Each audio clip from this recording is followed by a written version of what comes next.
मैं श्रमण संघ के विषय पर बीच बीच में बोलता रहता हूँ। मेरा प्रिय विषय है।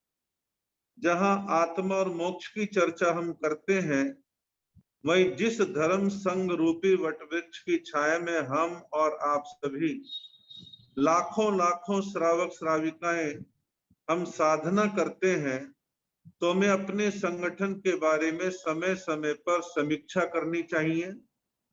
उसके इतिहास का हमें अवलोकन करना चाहिए। हमें अतीत भी सीखने के लिए कुछ कहता है, वर्तमान से भी हमें कुछ कड़वे मीठे खट्टे मीठे अनुभव प्राप्त होते हैं, और भविष्य के लिए भी हमारे को अपनी रणनीति, अपना रोड मैप तैयार करना चाहिए। जहां तक श्रमण संघ कल की बात है, कल यानी जो बीत गया, जो भूतकाल है, आपको थोड़ा संक्षेप में बतलाऊं। पंजाब के अंदर एक समय था कि तिथि पत्र को लेकर के, पंचांग को लेकर के एक विवाद उठा था। उस विवाद को हल करने के लिए उस समय के मूर्धन्य संतों ने all India Shwetambar Sthanakvasi Jain conference के सामने ये कहा कि साधुओं का एक बड़ा सम्मेलन बुला लो, और सम्मेलन में सारे संत सर्वसम्मति से जो निर्णय लेंगे वो तिथि को लेकर के हमारा एक मत बन जाएगा। केवल इतनी सी बात थी। उसके लिए सन 1933 के अंदर अजमेर शहर के अंदर एक वृहद साधु साध्वी सम्मेलन का आयोजन किया गया। उसके बारे में मैंने किताब पढ़ी है फूलचंद्र जी महाराज की, मेरी अजमेर मुनि सम्मेलन यात्रा। बड़ा रोचक वर्णन है, घटनाएं दी हैं, संस्मरण दिए हैं, पधारे हुए साधु साध्वियों के बारे में बहुत सारी जानकारियां उसमें दी है, बहुत चीजें उसके अंदर मैंने पढ़ा है। 1933 का वो साधु सम्मेलन, तब श्रमण संघ बना नहीं था।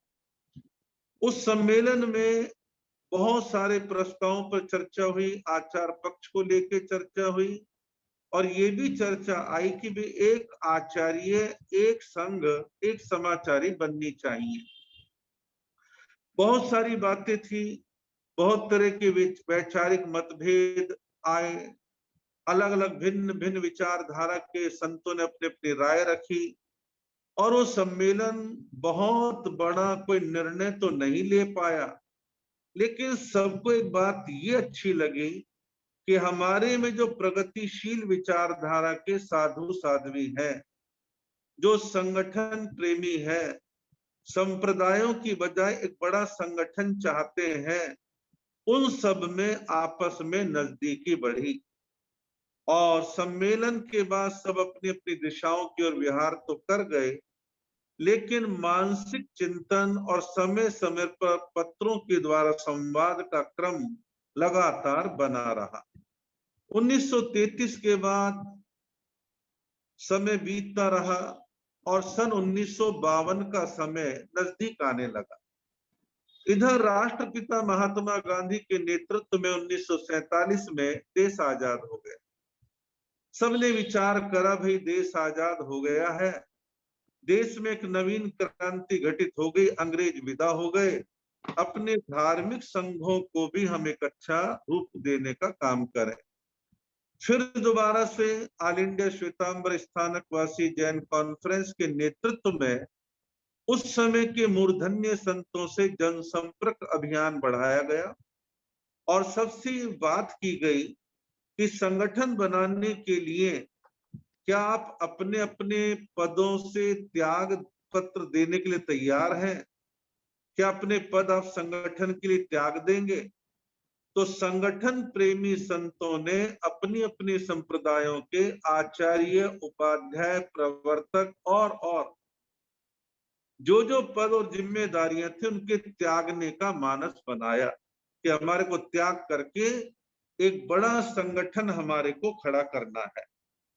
उसकी अंतिम प्रणति ये रही, घाणेराव सादड़ी यानी मारवाड़ में सन 1952 में एक वृहद साधु साध्वी सम्मेलन हुआ, और अक्षय तृतीया के पवित्र दिन पर श्रमण संघ की विधिवत रूप से स्थापना हुई। उसमें राजस्थान, मारवाड़, मेवाड़, ढूंढाड़, मालवा प्रांत, गुजरात, महाराष्ट्र और उत्तर भारत यानी पंजाब, महापंजाब, इन सारे प्रांतों की जितनी भी संप्रदाय और वरिष्ठ संत थे, एक से एक दिग्गज, ज्ञानी, विद्वान, त्यागी, तपस्वी, लेखक, चिंतक, उन सभी ने अपने अपने पदों का मोह त्याग करके त्याग के आधार पर श्रमण संघ की स्थापना करी। मैं बहुत विस्तार में जाना नहीं चाहता। एक से एक विद्वान, संत, ज्ञानी खूब श्रमण संघ में हुए हैं और परिणाम ये निकला कि श्रमण संघ बन गया। 52 के बाद समय बीतता रहा और सन 64 आते आते आचार्य श्री आत्माराम जी महाराज का देवलोक गमन हो गया और आचार्य आत्माराम जी महाराज श्रमण संघ के आचार्य आनंद ऋषि जी महाराज श्रमण संघ के आचार्य बन गए। 70 सालों में श्रमण संघ के साधु साध्वी, श्रावक श्राविकाओं के प्रयत्नों के द्वारा, सहयोग के द्वारा पूरे देश में जैन स्थानकों का सैकड़ों की तादाद में निर्माण हुआ। स्कूल बने, कॉलेज बने, हॉस्टल बने, छात्रावास का निर्माण हुआ, गौशालाएं बनी, लाइब्रेरियां बनी, बहुत सारे रचनात्मक काम श्रमण संघ के नेतृत्व के अंदर होते चले गए। ये है हमारा उजला पक्ष, अतीत का पक्ष जो बीत चुका है। बीता हुआ इतिहास हमारे को ऊर्जा देता है, हमारे को शिक्षाएं देता है, खट्टे मीठे अनुभव देता है, हमें सीख देता है और आगे बढ़ने की प्रेरणा देता है। और आम भाषा में हम कह देते हैं, बीती ताही विसार दे आगे की सुध लेहे। लेकिन यहाँ आज के विषय में है, कल तो बीत गया, वर्तमान यानी आज। आज वर्तमान हमारी स्थिति क्या है? श्रमण संघ में 1350 साधु साध्वियां वर्तमान में है। श्रमण संघ का विस्तार कश्मीर से कन्याकुमारी तक, कटक से अटक तक फैला हुआ है। श्रमण संघ एक उदारवादी संघ है, मध्यम मार्गी संघ है, लेकिन श्रमण संघ पर बड़ी निर्ममता के साथ कट्टरवादी संप्रदायों का आघात पहले भी होता था, आज भी हो रहा है। ऐसे में हमारा आपका चतुर्विध संघ का सबका कर्तव्य बनता है कि हम अपने वर्तमान हालातों को संभालें, जागे, कर्तव्य परायण बने, संगठन प्रेमी बने, संघ के प्रति समर्पण का भाव रखें। वर्तमान के 1350 साधु साध्वियों में लगभग 100 के आसपास साधु साध्वियां पीएचडी डॉक्टरेट करे हुए हैं। कईयों ने जैन सिद्धांत शास्त्री, जैन सिद्धांत आचार्य की परीक्षाएं दे रखी हैं। कोई भाषा के जानकार है, कोई आगम के जानकार है, कोई प्रवचनकार है, कोई लेखक है, कोई चिंतक है, कोई त्यागी है, कोई तपस्वी है। अनेक प्रकार की विशेषताएं श्रमण संघ में वर्तमान में भी मौजूद है।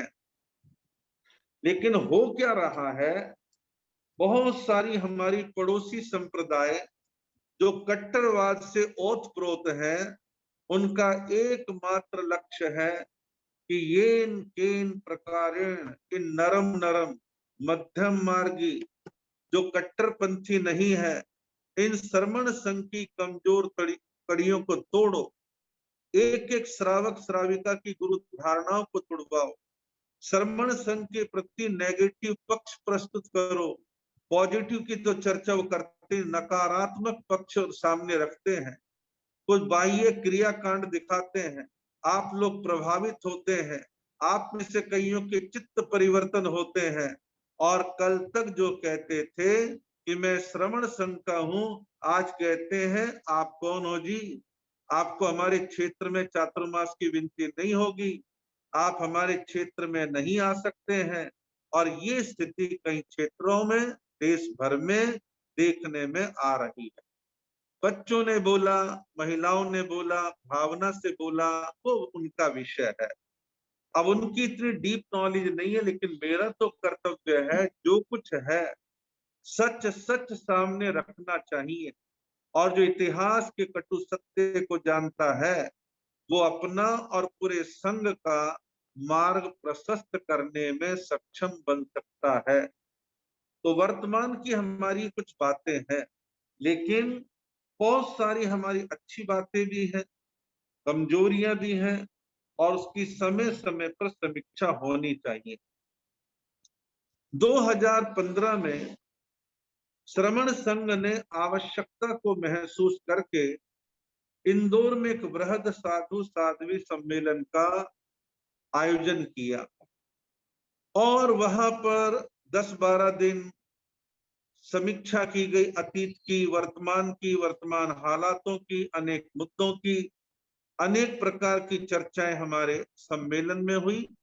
और सबसे बड़ी बात ये थी कि लगभग लगभग 27 साल के लंबे गैप के बाद ये सम्मेलन हुआ। और मैं ऐसा मानता हूं कि किसी घर में झाड़ू बुहारी 2-4-5 महीने नाक निकले तो कचरा इकट्ठा हो जाता है। रोज झाड़ू पोंछा होता रहे तो कमरे चकाचक चमकते रहते हैं। मैं ऐसा मानता हूं कि हर साल साधु सम्मेलन करवाने बहुत कठिन भी है, खर्चीले भी हैं, और श्रम साध्य भी है। तो हर साल ऐसा नहीं हो सकता। तो हम तीसरे वर्ष, 5वें वर्ष सम्मेलन, बता सकते हैं? तीसरे 5वें वर्ष हम सम्मेलन जरूर करें। और यदि प्रत्यक्ष नहीं कर सकते तो कम से कम जूम के माध्यम से वरिष्ठ पदाधिकारी संतों की मीटिंग, सम्मेलन तो हर वर्ष होली चातुर्मासी के आसपास होना ही चाहिए। ये मेरा अपना निजी विचार है कि हर वर्ष हो, ताकि हर वर्ष जो भी नई घास पतवार इकट्ठी हो जाती है हम उसको साफ करें, समीक्षा करें, कमियों को दूर करें, और अपने संगठन को सार संभाल हम लगातार करते रहें। जिस करोड़ोंपति सेठ के पास सैकड़ों सैकड़ों बीघा जमीन, प्लॉट जगह जगह पड़े रहते हैं, यदि उनकी सार संभाल ना हो तो उस पर अवैध कब्जे होने शुरू हो जाते हैं। श्रमण संघ के क्षेत्र इतने हैं कि बहुत सारे संप्रदाय वाले बड़े मीठे बन के प्रवेश करते हैं, और धीरे धीरे मकान मालिक को कहते बाहर निकलो जी, आप कौन हो, आप कौन हो। ये हमारे साथ, हमारे संघ के साथ पूरे देश भर में कम ज्यादा मात्रा में हो रहा है। लेकिन जहां कुछ हमारे लिए चिंता के विषय है, वही हमारे लिए कुछ गर्व और गौरव के विषय भी है। सन 2007 में मेरे दिमाग में ख्याल आया था कि श्रमण संघ की व्यवस्थाओं को एक जगह से संचालित करने के लिए चीजों को हमें सेंट्रलाइज करना चाहिए और एक बड़ा फंड बनना चाहिए। मेरे मन में रहता कि हमारे साधु साध्वियां अपनी जरूरतों के लिए गृहस्थियों के सामने हाथ ना पसारें, उनकी रिक्वायरमेंट को एक सिस्टम के द्वारा पूरा किया जाए। और राजधानी दिल्ली में श्रद्धेय आचार्य श्री शिव मुनि जी महाराज और हमने इस पर चर्चा करी, रूपरेखा बनाई, और उसको हमने लोगों के सामने प्रस्तुत किया। और जो मैंने नाम सुझाया था वो आचार्य श्री जी को स्वीकार्य था। इसके 5 पॉइंट हैं। श्रमण संघ के 1350 साधु साध्वियों की एजुकेशन, पढ़ाई लिखाई, अध्ययन पढ़ाने वाले विद्वानों की तनख्वाह, एमए और पीएचडी करने तक का कोई भी छोटा मोटा बड़ा खर्चा है, साधु साध्वी गृहस्थियों से ना मांगे। उस फंड के द्वारा ऑनलाइन पूरे देश में पेमेंट करने का सिस्टम है। और वर्तमान श्रमण संघ ऑनलाइन एजुकेशन सिस्टम में 80,000 रुपए महीना खर्चा इसी फंड के द्वारा पिछले 1 साल से चल रहा है। इसका दूसरा विषय है श्रमण संघ के 1350 साधु साध्वियों के ऑपरेशन, इलाज, दवाई, टेस्टिंग, मेडिकल का कोई काम है, फिजियोथेरेपी वगैरह वगैरह, वो सारे खर्चे इससे हो रहे। लेकिन इसके 2 पक्ष हैं। जीतो संस्था के द्वारा 5 लाख रुपए तक का खर्चा ऑपरेशंस के लिए दिया जाता है। फिर भी कोई कमी रहती है तो इस फंड के द्वारा पूरा किया जाता है। तीसरा विषय लिया जिसको हम शीघ्र शुरू करने वाले हैं, श्रमण संघ के 1350 साधु साध्वियों के जो भी ग्रंथ पुस्तक साहित्य छपना है वो भी सारपूर्ण हो, तो उसकी छपाई का सारा खर्चा श्रमण संघ विकास फंड के द्वारा किया जाएगा। इसके बारे में डिटेल तो मैं नहीं बोलता, लेकिन आने वाले समय में एक बहुत बड़ी समस्या का हल होने वाला है। और हम सभी दीक्षा लेते 15 से 20 साल की उम्र में, और फिर हमारी जिंदगी की रफ्तार बढ़ती और हम 30, 40, 50, 60, 65, 70 को पार करते हुए घोर बुढ़ापे की तरफ पहुंचते हैं। और बुढ़ापे में थानापति कहाँ बैठे। 40 साल पहले इस समस्या को किसी ने पहचाना नहीं, चिंता तो सब जाहिर करते रहे, लेकिन प्रैक्टिकल समाधान किसी ने नहीं दिया। उसका परिणाम ये निकला, मजबूर होकर के साधु साध्वियों ने अपने पर्सनल भवन, आश्रम, स्थान बनाने प्रारंभ करे, जिनके पीछे सैकड़ों सैकड़ों तरह की कमजोरियां और विकृतियां बढ़ती चली जा रही हैं। इसके लिए विचार किया गया है। देश के 7 बड़े शहरों में, पंजाब, दिल्ली, राजस्थान, मध्य प्रदेश, महाराष्ट्र और हैदराबाद, तेलंगाना और कर्नाटक में 7 शहरों में 7 सेवा केंद्र बने, जो लगभग 3-3 एकड़ में बने। कम से कम 20-20 कमरे हो और वृद्ध साधु साध्वियों के लिए वहां पर एक अच्छी किचन हो और उनको 3 सुविधा दी जाए, शुद्ध आहार, दवाई और कपड़े का इंतजाम। तो इस पर काम चल रहा है। पंजाब का सेंटर बन चुका है, दिल्ली का है, उसे या तो बड़ा करेंगे और या उसका एक दूसरा रूप और बनाने का रहेगा। राजस्थान में भीलवाड़ा के संघ ने ऐसा काम करने का संकल्प व्यक्त किया है। इंदौर में कुछ कोशिशें चल रही है। ऊना में भी इसी प्रकार का एक परिवार है, उसने आश्वासन दिया है। हैदराबाद में गुरु गणेश स्मृति जो स्थान बना, वहां पर 10 कमरे बन चुके हैं। बेंगलोर में इस प्रकार का एक विचार चल रहा है और ये वृद्ध साधु साध्वियों के लिए ही होगा, और जिसमें फर्स्ट प्रायोरिटी केवल श्रमण संघ के साधु साध्वियों को दी जाएगी। और 5वां विषय इसमें जोड़ा गया है, तो प्रारंभ किया नहीं क्योंकि पैसा जैसे जैसे बढ़ेगा उसे जोड़ेंगे। श्रमण संघ के 1350 साधु साध्वियों के इस साल की चातुर्मास लिस्ट के मुताबिक 352 टोले हैं, यानी 352 स्थानों पर चातुर्मास चल रहे हैं। और हर टोले के साथ एक दो नौकर सेवक कर्मचारी रहते हैं, तो 4 व्हीलर गाड़ी के ड्राइवर होते हैं या व्हील चेयर चलाते हैं, साफ सफाई करते हैं। उनकी सैलरी, तनख्वाह वगैरह की व्यवस्था पूरे देश में एक जैसी नहीं है। अधिकांश संघ 4 महीने की पगार तनख्वाह देते हैं। 8 महीने मजबूर होके साधु साध्वियां किसी न किसी श्रावक श्राविका से मांगने को मजबूर होते हैं। उनके लिए एक ट्रांसपेरेंसी के साथ योजना बना रखी है। जैसे जैसे पैसा बढ़ेगा तो उनको हम जोड़ते चले जाएंगे। अभी 10-12 टोलों के पास ही केवल मात्र तनख्वाह दी जा रही है, वो भी केवल उनको जो किन्हीं कारणों से ठाणा एक है, जिनको संघ समाज में कोई पूछता नहीं है, उनके बारे में ऐसा विचार किया गया है। पिछले साल मैंने दीपावली के 5 दिन के बाद बड़ी ज्ञान पंचमी से एक पूरे श्रमण संघ के लिए योजना जारी की थी, जिसका नाम है श्रमण संघ ऑनलाइन एजुकेशन सिस्टम।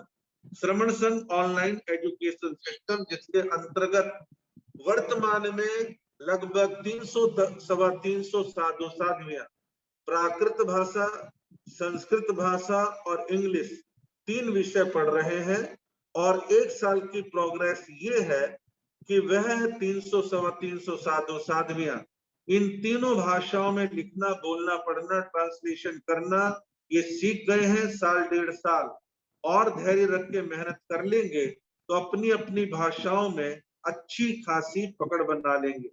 वर्तमान की मोटी मोटी स्थिति ये है, और बारीकी में जाऊं तो बहुत सारे माइनस और बहुत सारे प्लस पॉइंट हैं, और माइनस प्लस पॉइंटों की बातें सार्वजनिक रूप से बहुत ज्यादा करने की आवश्यकता नहीं है।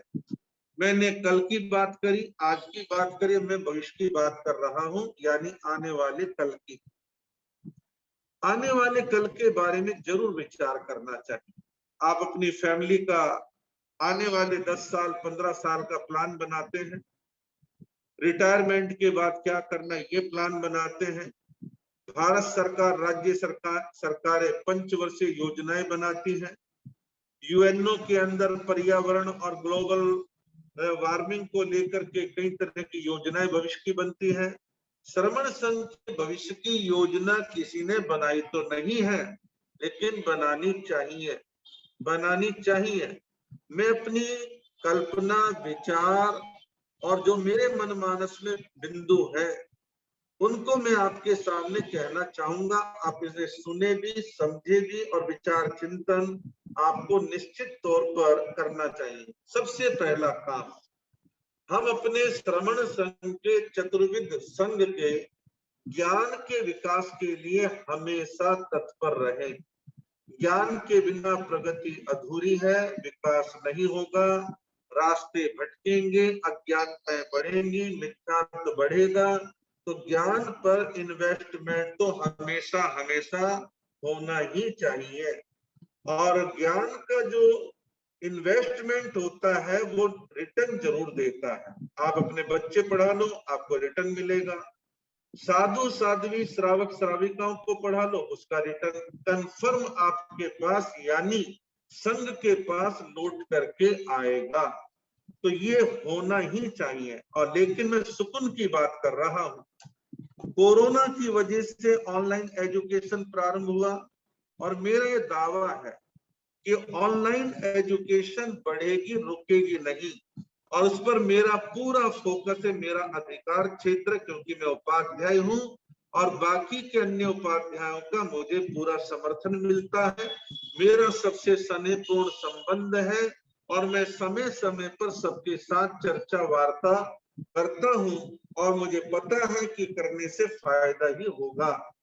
दूसरा काम जिसे मैं आने वाली ज्ञान पंचमी से शुरू करने वाला हूं, लार्ज स्केल पर ऑनलाइन एजुकेशन सिस्टम के अंतर्गत ही हजारों हजारों बालक बालिकाओं को घर बैठे सामायिक की पाठियां, भक्तांबर, 25 बोल, नव तत्व, श्रावक श्राविका प्रतिक्रमण, सामान्य स्थानकवासी परंपरा का बोध, जैन धर्म का बोध, भगवान महावीर का बोध, अनेक क्लासें एक साथ प्रारंभ करने का ब्लूप्रिंट तैयार है।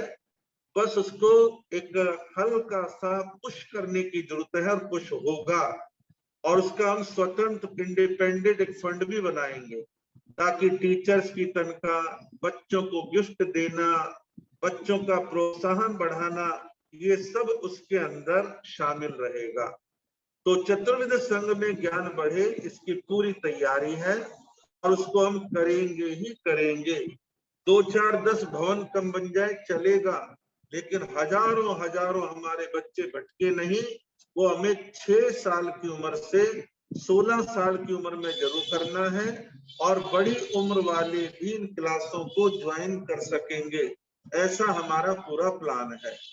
आगे की बात ये है, हमें ट्रेनिंग पर, प्रशिक्षण पर, वर्कशॉपों पर ध्यान देना चाहिए।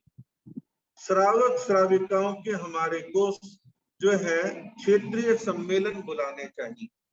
लेकिन क्या है बहुत बड़ी प्रॉब्लम, आरएसएस के अंदर सैकड़ों प्रचारक हैं जो देश के अनेक डिस्ट्रिक्ट में जाकर के वह बौद्धिक देते हैं। संगठन क्या है, अनुशासन क्या है, भारत माता क्या है, हिंदू धर्म क्या है, औरों से क्या खतरा है, हमें क्या करना है, नाम की भूख कैसे मिटानी है, संग समर्पण कैसे रखना है, ये आरएसएस में बौद्धिक में सिखाया जाता है। क्या हमारे यहाँ पे कोई आचार्य, उपाध्याय, प्रवर्तक बौद्धिक देते हैं? कोई नहीं देता। ऐसे विषयों की पकड़ ही नहीं है। तत्व ज्ञान पे बोल लेंगे, स्वर्ग नरक मोक्ष पे बोल लेंगे, कषायों पे बोल लेंगे, राग द्वेष पे बोलेंगे और बहुत सारे अनुष्ठान करवा लेंगे, लेकिन संगठन के बारे में बोलने की पकड़ लगभग ना के बराबर है। और बस बोलते हैं तो वे रस्सी मजबूत कर लो, हाथी तोड़ नहीं सकता, ऐसी उपमा तो कोई भी दे लेगा। लेकिन अपने संगठन को कैसे आगे बढ़ाना है, ये प्रशिक्षण खुद पहले साधु साध्वियों का हो। और जब ऐसे पॉइंट पे मेरे जैसा कोई बोलता है तो साधु साध्वियां सुने समझे। मैं ये नहीं कह रहा कि मैं कोई पूर्ण पुरुष हूं, लेकिन मैं ये कह सकता हूं कि मैं कुछ बोलूं तो उनका दिमाग भी चलेगा। वो भी बौद्धिक लोग हैं, पढ़े लिखे लोग हैं, तो ये होना चाहिए। तो हम प्रशिक्षण किसका करेंगे? श्रावक श्राविकाओं का करें, युवकों का करें, युवतियों का करें, विद्वानों का करें, बच्चों का मार्गदर्शन करें। सबके हमारे को बारंबार बारंबार बारंबार हमारे को ट्रेनिंग देनी होगी, जिसमें केवल श्रमण संघ के श्रावक श्राविका की ही एंट्री हो, दूसरा कोई घुसपैठिया उसमें ना घुसे।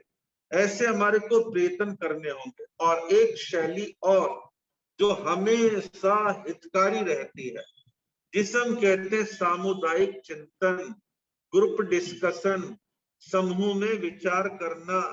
आज किराया भाड़ा लगा करके किसी एक स्थान पे आके बैठने की जरूरत नहीं है।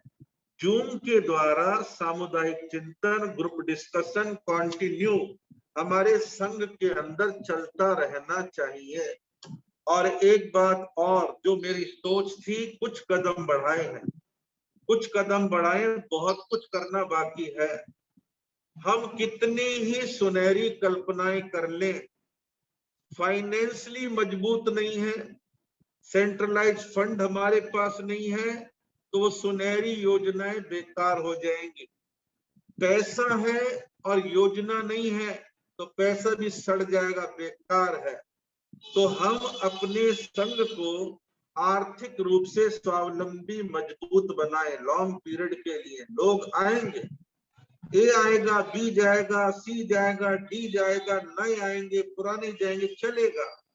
अब देखिए, भारत सरकार, राज्य सरकारें बदलती रहती है, लेकिन रिजर्व बैंक तो है ना। तो श्रमण संघ का एक रिजर्व फंड होना चाहिए जो योजनाओं को आगे बढ़ाने में सहयोगी बने। श्रमण संघ विकास फंड उसका एग्जाम्पल है। मैं कोई अच्छी योजना सोचता हूं तो फंड के बारे में मुझे टेंशन नहीं झेलनी पड़ती कि हाँ ठीक है, अच्छे काम के लिए बतलाएंगे और काम हो जाएगा। तो ये हमारे को करना है। मैं किसी संप्रदाय का नाम तो यहाँ पर नहीं लूंगा, लेकिन स्थानक वासी में ही हमारी जितनी अन्य संप्रदाय हैं, किसी के पास 100 करोड़, किसी के पास 150 करोड़, हाईएस्ट 450 करोड़ एक संप्रदाय के पास है। श्रमण संघ के पास क्या है? ऊंट के मुंह में जीरा, ऊंट के मुंह में जीरा, उतना भी फंड प्रॉपर नहीं है। और ये तो मैंने और आचार्य श्री जी ने कोशिश करी तो कुछ हो गया, ये तो ये भी नहीं होता। और एक चुनौती हमें अपने अंदर के घर से लगातार बनी रहती है जब से श्रमण संघ बना है। श्रमण संघ में अन्य संप्रदायों ने अपना विलय किया था। विलय कहते हैं एकाकार हो जाना। लेकिन 70 साल बीतने के बावजूद उन संप्रदाय के साधु साध्वी श्रावक श्राविकाओं ने अपनी अपनी संप्रदायों को जीवित रखने के लिए लगातार खाद पानी देते थे और दे रहे हैं। उससे श्रमण संघ में जितनी मजबूती आनी चाहिए थी उतनी मजबूती नहीं आई है। और मैं क्या देखता हूं, चातुर्मास काल में उन संप्रदायों के श्रावक श्राविका और साधु साध्वी अपने यहाँ आने और अपने यहाँ जाने की प्रेरणा तो देते हैं। वो ये नहीं कहता कि भाई श्रमण संघ के आचार्य के दर्शन करने तो कंपल्सरी जाना है, आप अपने गुरुओं के पास जाओ, मनाही नहीं।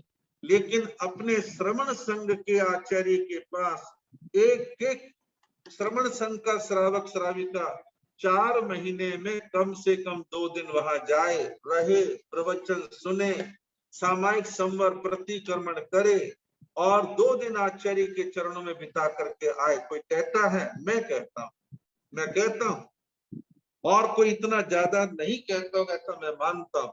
इससे क्या संघ मजबूत हो जाएगा? संघ मजबूत करना है तो शीर्ष सत्ता को मजबूत करने की आवश्यकता हमेशा रहेगी है। चाहे आज समझ लो, चाहे कल समझ लो, चाहे आगे समझ लेना। और मैं ये नहीं कहता किसी अन्य साधु साधु लोग ना जाए, जहाँ गुरु धारणा आप जाइए, लेकिन संघ के आचार्य का मान पहले करना सीखना पड़ेगा। तो ये हमारे को करना है और आंतरिक संप्रदायवाद को धीरे धीरे विलीन करें और ये परिचय दें कि मैं फला संप्रदाय का नहीं, कहे मैं श्रमण संघ का हूं। बस हम श्रमण संघ के हैं, स्थानकवासी हैं, औरों से हम घृणा नहीं करते, समन्वय रखते हैं, बस ये हमारा हो। और एक हमारे को अपनी सारी योजनाएं, हिंदी में कहो तो केंद्रीकृत और इंग्लिश में कहो तो चीजों को हमें सेंट्रलाइज करना है। जिस संस्था में चीजें सेंट्रलाइज होती हैं उनका हाथ मजबूत होता है और जिनकी स्थिति यूं होती है उनकी एक एक उंगली को कोई भी मरोड़ के तोड़ सकता है। तो हमारे को जो है अपने हर संस्था को, चीजों को हमारे को सेंट्रलाइज करने की आवश्यकता है। हमारे यहाँ पर एक तंत्र है, आचार्य उपाध्याय, आचार्य युवाचार्य उपाध्याय प्रवर्तक महामंत्री मंत्री सलाहकार उपवर्तक उपप्रवर्तनी प्रवर्तनीय आदि आदि।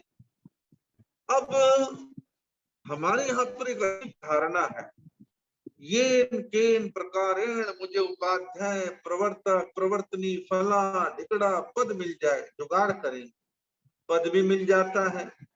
अब पद मिलके क्या लड्डू मिल रहे हैं?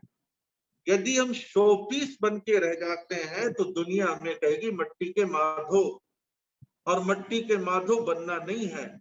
हम अपने एक्टिव रहें, बारंबार संघ को मजबूती दे, अपने टोले को नहीं संघ को मजबूती दे, 1350 की बात करें, सबकी बात करें, सबके विकास की बात करें, तो श्रमण संघ जरूर मजबूत बनेगा।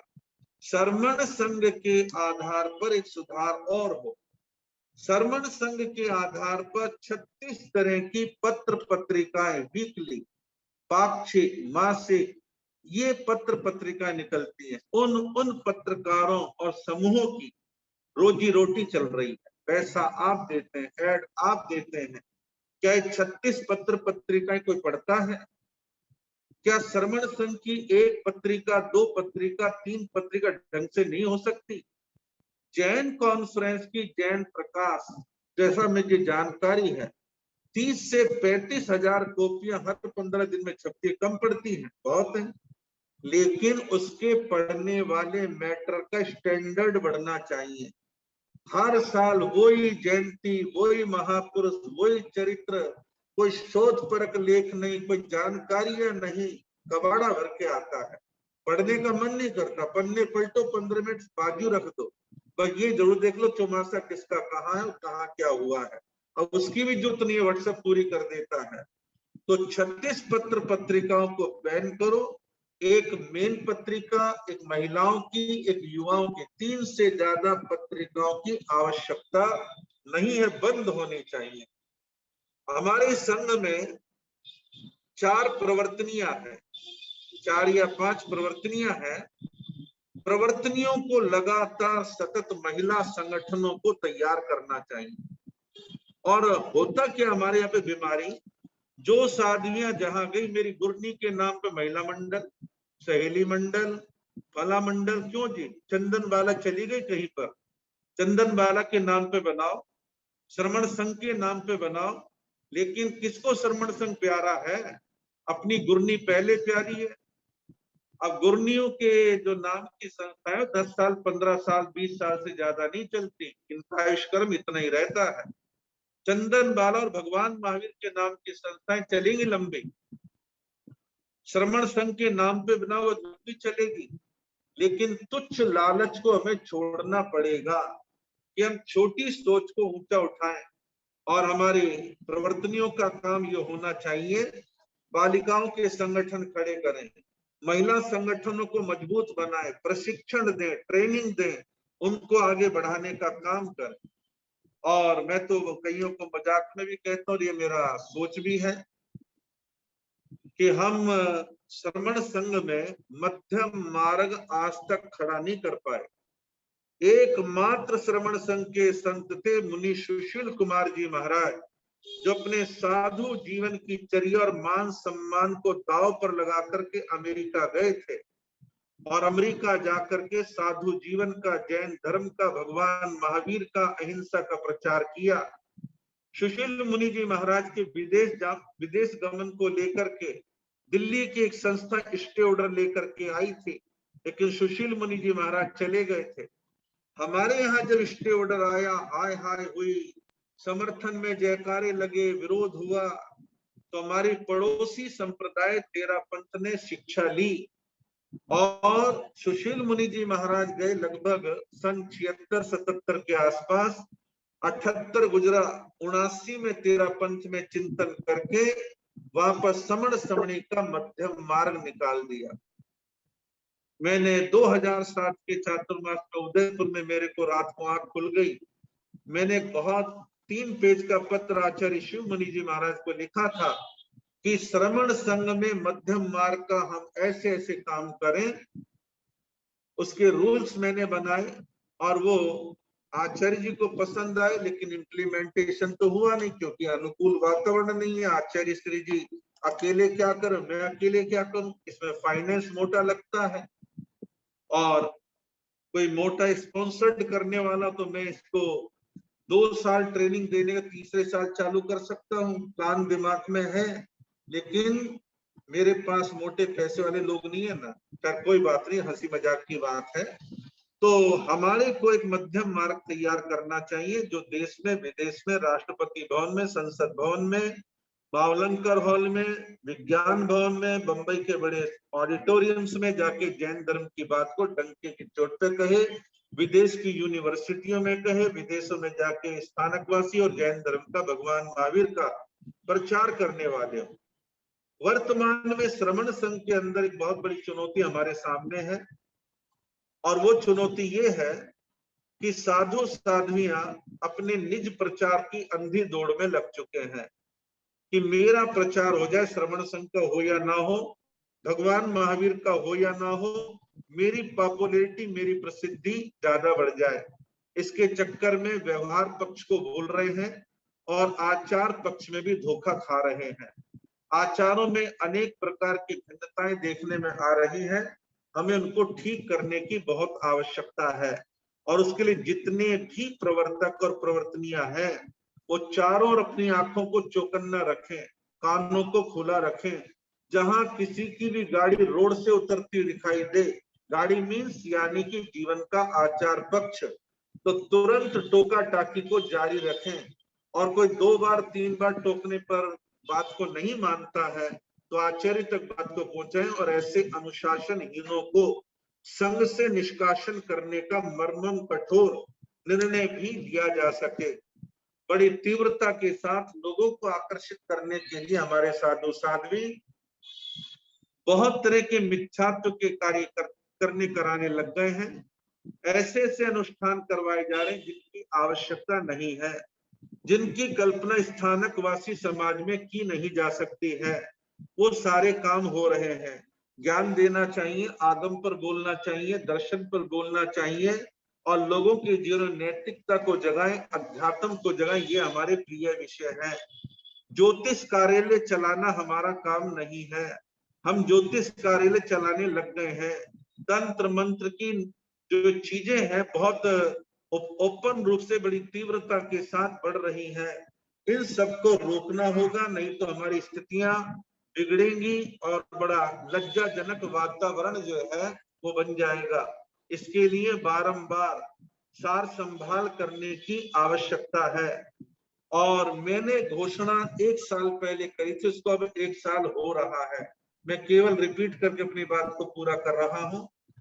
मैंने पिछले साल भीड़ में ऑनलाइन प्रवचन में अपने 43वीं दीक्षा जयंती पर मैंने घोषणा करी थी, मैं उपाध्याय रविंद्र मुनि जब मेरी उम्र का 70वां साल चल रहा होगा और मेरी उम्र 70 साल होने में जब 6 महीने होंगे मैं एक पत्र अपने संघ के आचार्य को लिखूंगा और आचार्य को लिखूंगा कि 70 साल पूरे होते ही उपाध्याय पद से मेरा ऑटोमेटिकली त्याग पत्र माना जाए, चाहे मेरे कान, मेरे आंख, मेरी इंद्रिया, मेरा हार्ट कितना ही स्वस्थ क्यों ना हो, तो भी मैं अपने उपाध्याय पद से त्याग पत्र दे दूंगा।